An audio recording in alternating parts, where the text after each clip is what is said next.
BCS, bank, নিবন্ধন, primary এবং অন্যান্য প্রিলিমিনারি পরীক্ষায় যেসব ম্যাথ আসে, এসব ম্যাথ দ্রুত সলভ করার জন্য আমরা কিছু শর্টকাট পদ্ধতি কিংবা কীভাবে দ্রুত সলভ করা যায় ওই উপায় দেখাবো।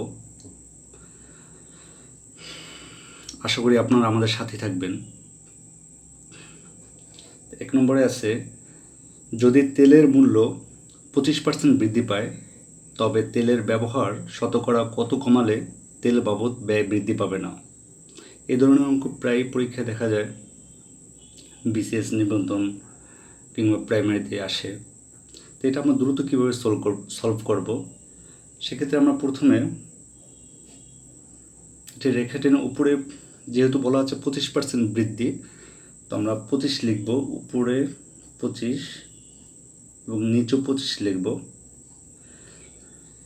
তার সাথে লেখার পর উপরে 25-এর সাথে 100 গুণ করব আর নিচে 100 যোগ করব।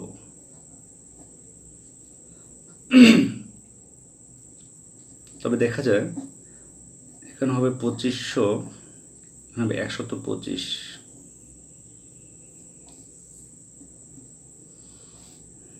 Equal to 20।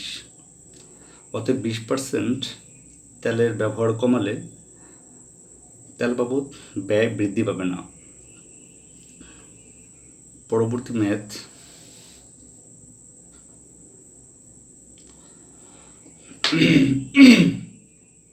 একটি সেনাবাহিনীর গুদামে 1500 সৈনিকের 40 দিনের খাদ্য মজুদ আছে। 13 দিন পর কিছু সৈনিক অন্য জায়গায় চলে গেল, বাকি খাদ্য অবশিষ্ট সৈনিকদের আরও 30 দিন চলল। কতজন সৈনিক অন্য জায়গায় চলে গিয়েছিল? যেহেতু 13 দিন পর কিছু সৈনিক অন্য জায়গায় চলে গেল, অতএব আমরা 40 থেকে 13 বিয়োগ দেব। 40 বিয়োগ 13 ইকুয়াল টু 27 দিন। এই 27 দিনের খাবার রয়ে গেছে, কিন্তু এখানে দেখা যাচ্ছে কিছু লোক অন্য জায়গায় চলে যাওয়ার কারণে এই 27 দিনের খাবার খাইতে পারলো প্রায় 30 দিন ধরে। অতএব আমরা 27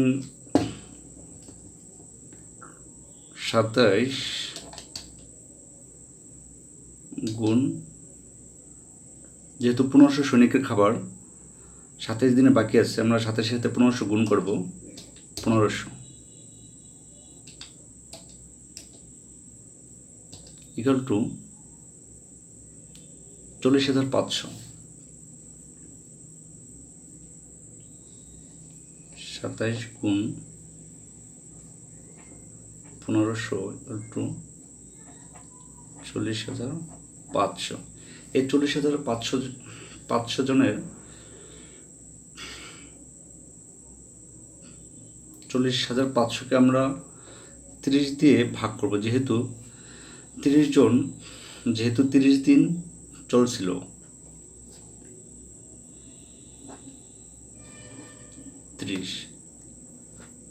অতএব কতজন লোক 30 দিন খেয়েছিল, এটা এখন বের হয়ে আসবে 40,500 ভাগ 30, 1350 জন।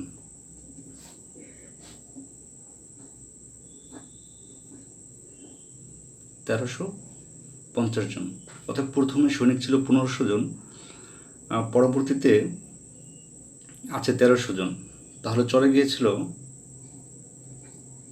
1500 বিয়োগ 1350 ইকুয়াল টু 150। তো আমরা এইভাবে করলে খুব দ্রুত সলভ করতে পারবো। আপনারা এই অঙ্কটা বারবার প্র্যাকটিস করলে দেখবেন 3 সেকেন্ড সর্বোচ্চ সময়ে সলভ করা পসিবল। পরবর্তী অঙ্কটা আছে ভগ্নাংশ আকারে। এই ধরনের অঙ্ক সলভ করার ক্ষেত্রে খুব দ্রুত আমরা যদি সলভ করতে চাই, তাহলে এখানে দশমিক আছে, প্রতিটা অঙ্কে দশমিক আছে। সেক্ষেত্রে আমরা কি করব, এই যে দশমিকের পর এক আছে, এজন্য আমরা যখন উপরের সংখ্যাগুলো করব তখন এক দশমিকটা উঠিয়ে দেব।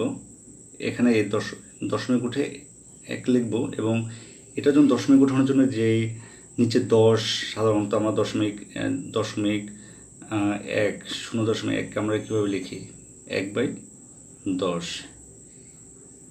এই যে 10, এটা আমরা নিচে দিয়ে দেব, এই 10টা আমরা নিচে দিয়ে দেব 10। পরবর্তীতে আছে আবার 1.1, হ্যাঁ 1.1 আমরা 11 লিখব। এই যে দশমিকের পর 1, এটা উজ্জ্বল করার জন্য যে 10 লাগবে সেটাও আমরা নিচে গুণ করে দিয়ে দেব। পরবর্তীতে আছে 1.2, 1.2কে আমরা 12 লিখব, এবং দশমিক উজ্জ্বল করার জন্য যে 10, এটা আমরা নিচে দিয়ে দেব 10। এবার নিচে আসি, নিচে আছে 0.01, দশমিক উজ্জ্বল করবো আমরা। সেক্ষেত্রে এটা লিখতে পারি ইন্টু 1 লিখব, এবং এটা উজ্জ্বল করার জন্য কিন্তু আমাদের লাগবে 100, যেহেতু দশমিক পর দুইটা সংখ্যা, অতএব 100। তো আমরা এখানে 1 লিখব, যে 100টা ভগ্নাংশ আকারে থাকবে সেটা উপরে নিয়ে যাব, গুণ আকারে দেব 100। পরবর্তীটা এখানে আছে 2, এবং যেহেতু দশমিক পর দুইটা সংখ্যা, অতএব 100। এভাবে আমরা যদি অঙ্ক করি তবে খুব দ্রুত সলভ করা যাবে। এভাবে কেটে দেব, তবে নিচে আছে 2,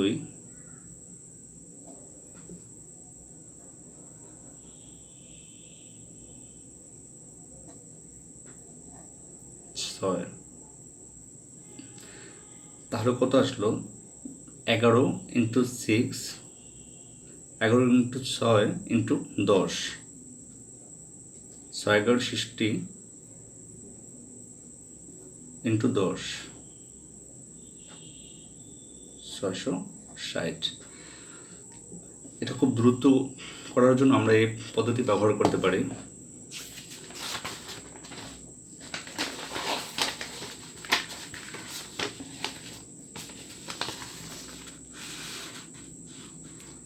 পরবর্তীতে যে অঙ্কটা করব,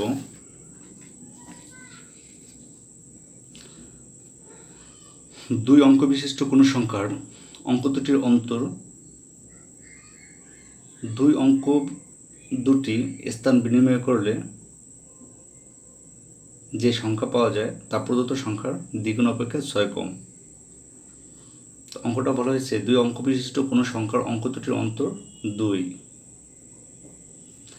অঙ্ক দুটি স্থান বিনিময় করলে যে সংখ্যা পাওয়া যায় তা প্রদত্ত সংখ্যার দ্বিগুণ অপেক্ষা 6 কম। এ ধরনের অঙ্ক যদি আমরা বিস্তারিতভাবে করতে চাই, সমাধান বের করতে চাই, তাহলে প্রচুর সময় যাবে।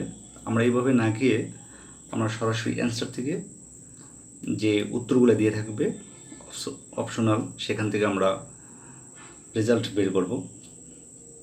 এখানে বলা হয়েছে অন্তর 2, অতএব প্রতিটারই অন্তর 2 আছে। 4, 6 মাঝখানে ব্যবধান 2, 2, 4 2 ব্যবধান, 3, 5 এগুলোর ব্যবধান 2, 7 থেকে 5 বিয়োগ করলে 2 থাকে। যাই হোক, সবগুলো আছে, কিন্তু স্থান বিনিময় করলে মানে একক অঙ্ক যদি দশকে চলে যায় তাহলে দ্বিগুণ হবে, এটাই বলা হয়েছে। আবার দশক যদি এককে চলে যায় দ্বিগুণ হবে, দ্বিগুণ অপেক্ষা 6 কম হবে, 6 কম হবে।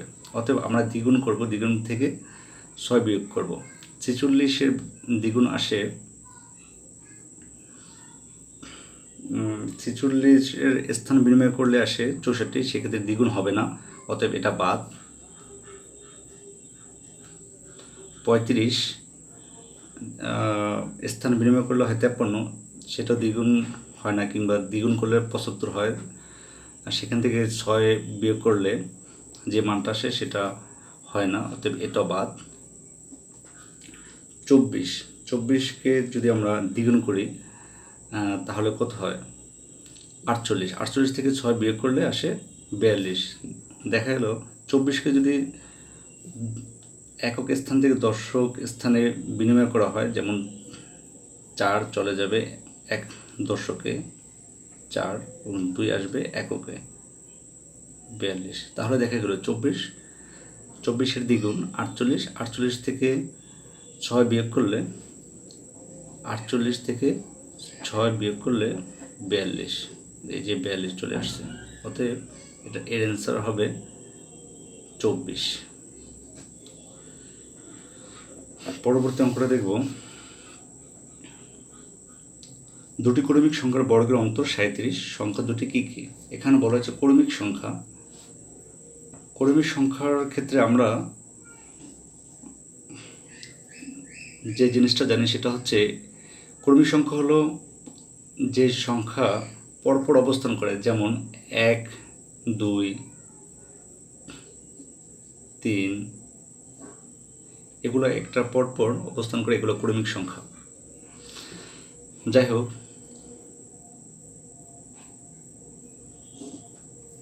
তাহলে আমরা দেখা গেলো এই ধরনের অঙ্ক সলভ করার ক্ষেত্রে আমরা যে কাজটি করব, এখানে দেখা যায় অন্তর 37 দেওয়া, যেহেতু পরপর দুটি সংখ্যা দেওয়া আছে, তো আমরা কি করব, সরাসরি দুটো সংখ্যা যোগ করে দিলে দেখা যায় 37 হয় কি না।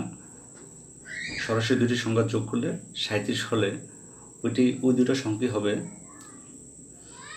ওই দুটি সংখ্যার বর্গের অন্তর 37 হবে। যেরকম 12 আর 13 যোগ করলে আসে 25, এর বর্গ অন্তর 37 হবে না। 15, 16, 31, এটাও হবে না। 18, 19 যোগ করলে আসে 37, হ্যাঁ এটা হবে। তা আমরা পরীক্ষা করব যে এটা কি সঠিক কিনা। যেমন 19 ইন্টু 19 361,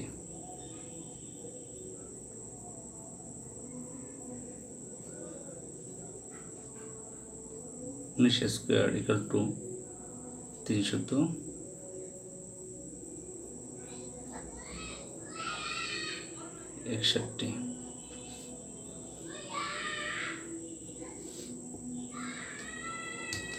18 ইন্টু 18 324,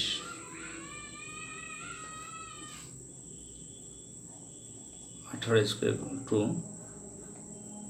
324। তাহলে 361 বিয়োগ 324 ইকুয়াল টু 37। তো আমরা এটা দ্রুত সলভ করার জন্য আমরা এভাবে করব, 361 বিয়োগ 324 ইকুয়াল টু 37। এভাবে অঙ্ক করলে দেখা মাত্রই অ্যান্সার আমরা করতে পারবো। অতএব আমাদের 1 সেকেন্ড কিংবা 2 সেকেন্ড সর্বোচ্চ সময় আমরা অ্যান্সার করতে পারবো। এরপর আছে একটি বর্গাকার বাগানের ক্ষেত্রফল 2025 বর্গমিটার, এর চারিদিকে বেড়া আছে, বেড়ার মোট দৈর্ঘ্য কত? এখানে বলা হয়েছে বর্গাকার, অতএব বর্গাকার বলতে বোঝানো হয় দৈর্ঘ্য প্রস্থ সমান। দৈর্ঘ্য যদি x হয়, প্রস্থ x হবে, প্রস্থ x হলে দৈর্ঘ্য x হবে, সমান হবে। অতএব এর ক্ষেত্রফল জানি যে দৈর্ঘ্য ইন্টু প্রস্থ ইকুয়াল টু ক্ষেত্রফল হয়। যেমন ক্ষেত্রফল ইকুয়াল টু দৈর্ঘ্য গুণ প্রস্থ। তাহলে এখানে আমরা পাবো যে x ইন্টু এক্স সমান সমান এক্স স্কোয়ার। তাহলে বলা হচ্ছে বাগানের ক্ষেত্রফল 2025, এক্স স্কোয়ার ইকুয়াল টু 2025, বা এক্স ইকুয়াল টু রুট 2025। 2025কে রুট করা হলে এর মান আসবে 45। যেমন রুট 2025 45 ইকুয়াল টু 45। তাহলে এক্স এর মান 45, এখানে এই যে এটার মান 45, এটা যদি হয় 45, এটা যদি হয় 45, এটা হবে 45, এটা হবে 45।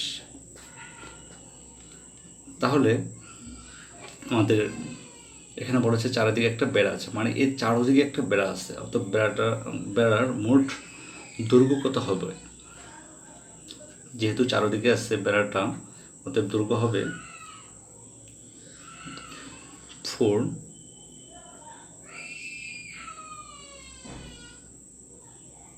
যেহেতু এটা 45 আছে এবং চারদিকে 1 2 3 4 চারদিকে আছে, 4 পূরণ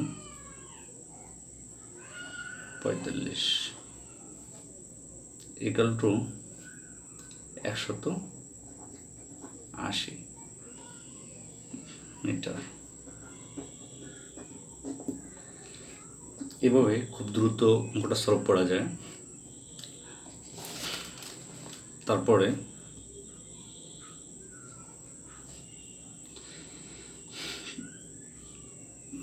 যদি x minus y whole square equal to 12 এবং এক্স ওয়াই ইকাল টু 1 হয়, তবে x square plus Y square equal to কত? এ ধরনের অঙ্ক আমরা সাধারণত সবাই পারি, তবে দ্রুত সলভ করার জন্য আমরা খুব বিস্তারিত করব না, দেখে অঙ্কটা সলভ করার চেষ্টা করব।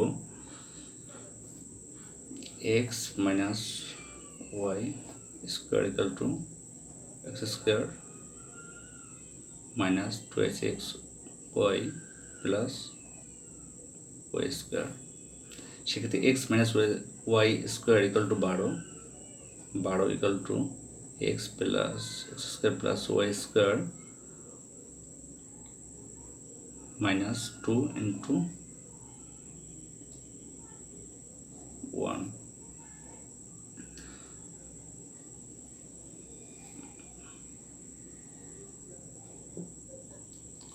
তাহলে কত আসে? 12 equal to X square plus Y square minus 2।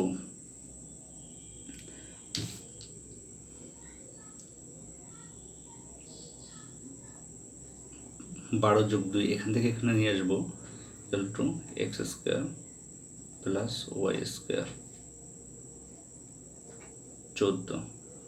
তাহলে এক্স স্কোয়ার প্লাস ওয়াই স্কোয়ারের মান 14 আসে। যাই হোক, আমরা এই ধরনের অঙ্ক এখানে দেখলেই আমরা মিলিয়ে ফেলতে পারবো যে x square plus Y square এখানে তো আমরা নিয়ে আসছি, তো সেই ক্ষেত্রে এখানে মাইনাস যেহেতু 2 আছে, আমরা এটা এ পাশে প্লাস করে দিব, দেখার সাথে সাথে বোঝা যাবে যে x square plus Y square equal to 2 যোগ 12। আমাদের এতটুকু করার কোনো প্রয়োজন নেই, যেহেতু আমরা দ্রুত সলভ করব, সময় হাতে নেই।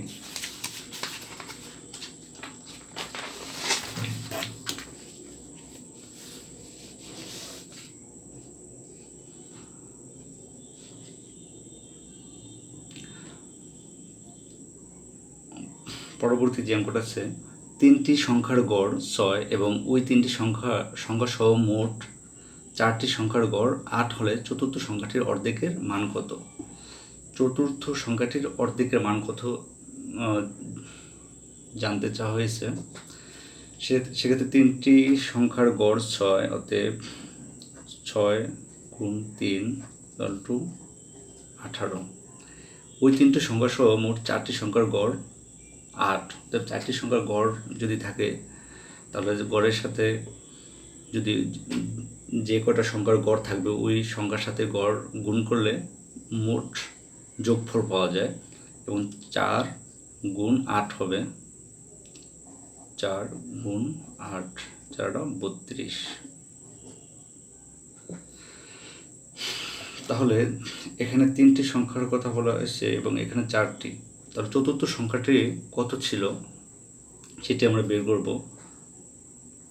32 বিয়োগ 18 সমান সমান 32 বিয়োগ 18 সমান সমান 14। এখানে বলা হয়েছে চতুর্থ সংখ্যাটা আমরা এটা পেলাম 14, চতুর্থ সংখ্যাটির অর্ধেকের মান অর্ধেক, তাহলে আমরা এটা অর্ধেক হাফ ইন্টু হাফ সমান সমান 7।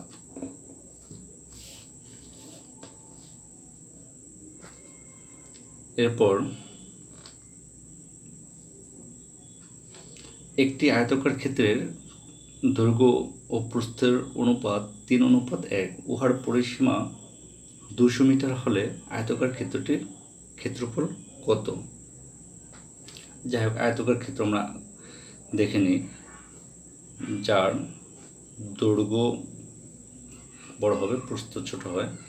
তো এখানে বলা হয়েছে দৈর্ঘ্য প্রস্থের অনুপাত 3:1, তাহলে আমরা যদি প্রস্থ ধরি, যেহেতু এক দেওয়া আছে, এক্স ধরলাম, এক্স ইন্টু 1 মানে এক্স, তাহলে দৈর্ঘ্য হবে 3x, উহার পরিসীমা 200 মিটার। তো আমরা পরিসীমা বের করি, 2 3x প্লাস এক্স সমান সমান 200, তাহলে 8x equal to 200, x equal to 25।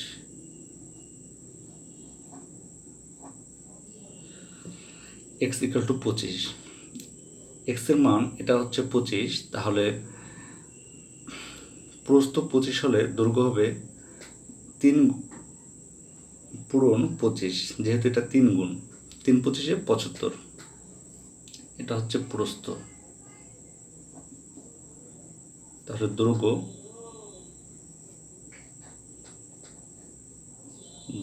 Equal to 3 গুণ 25 ইকুয়াল টু 75।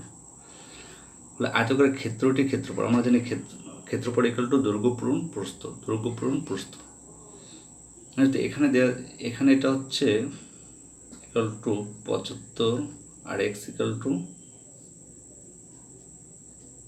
25, তাহলে দৈর্ঘ্য ইন্টু প্রস্থ, ক্ষেত্রফল ইকুয়াল টু 25 পূরণ 75।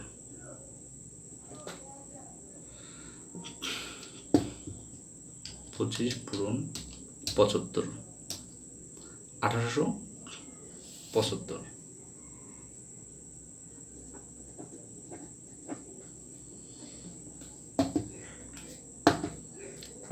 পরবর্তী অঙ্কটি হলো, একটি সোনার গহনার ওজন 16 গ্রাম, এতে সোনা ও তামার অনুপাত 3:1, এতে কত গ্রাম সোনা মেশালে অনুপাত 4:1 হবে? যাই হোক, মোট সোনা আছে 16 গ্রাম ওজন,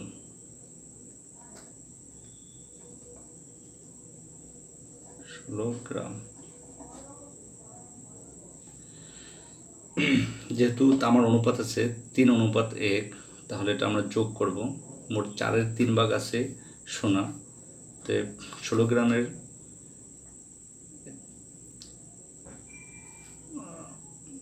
অনুপাত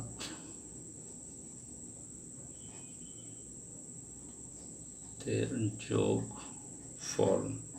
সাধারণত আমি আপনাদের দেখাচ্ছি, কিন্তু আপনারা তো পরীক্ষার সময় এটা খুব দ্রুত করার জন্য 3 যোগ 1 ইকুয়াল টু 4, সেহেতু সোনা হবে 4-এর 3, অতএব 4 4 16, 3 4 12, আর তামা হবে 4-এর 1, যেহেতু 1 দেওয়া আছে, তাহলে 4 4 16, 4 1 4 হবে। এভাবে দ্রুত অঙ্ক করতে হবে।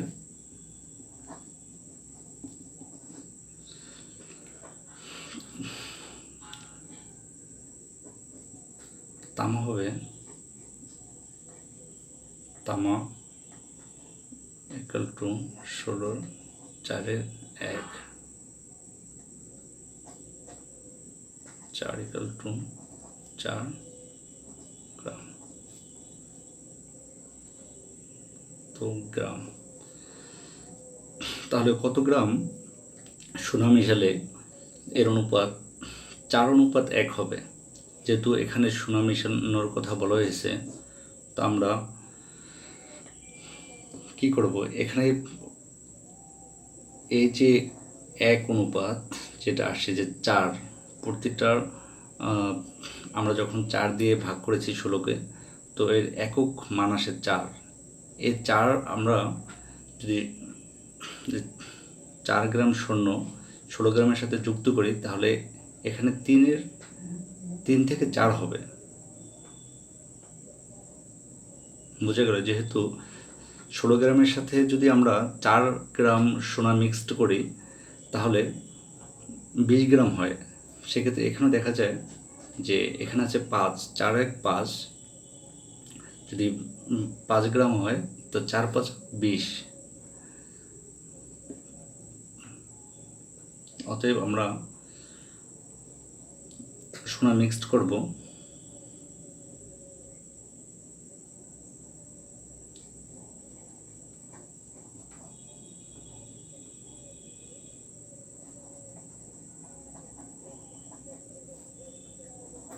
চার গ্রাম।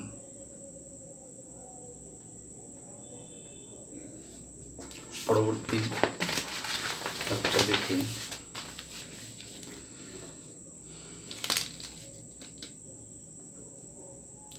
যদি x + y = 17, xy = 60, তবে x - y এর মান কত হবে?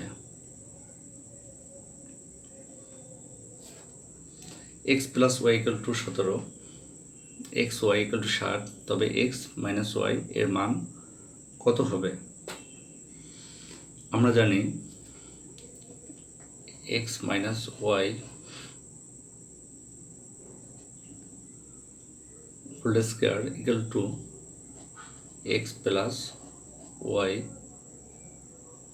হোল স্কয়ার, যেহেতু মাইনাস দেওয়া আছে আর এখানে প্লাস আছে, -4xy। তাহলে x - y এর মান 17 - 4 ইন্টু y এর মান, xy এর মান 60।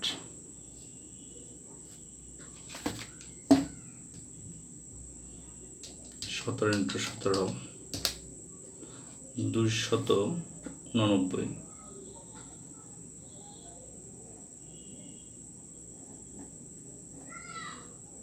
বিয়োগ 424 240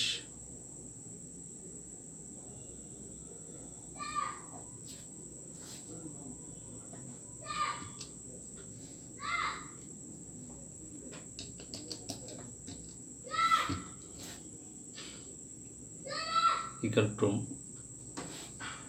49। তাহলে x - y whole square equal to x - y whole square equal to 49। x - y equal to 49 উপরে রুট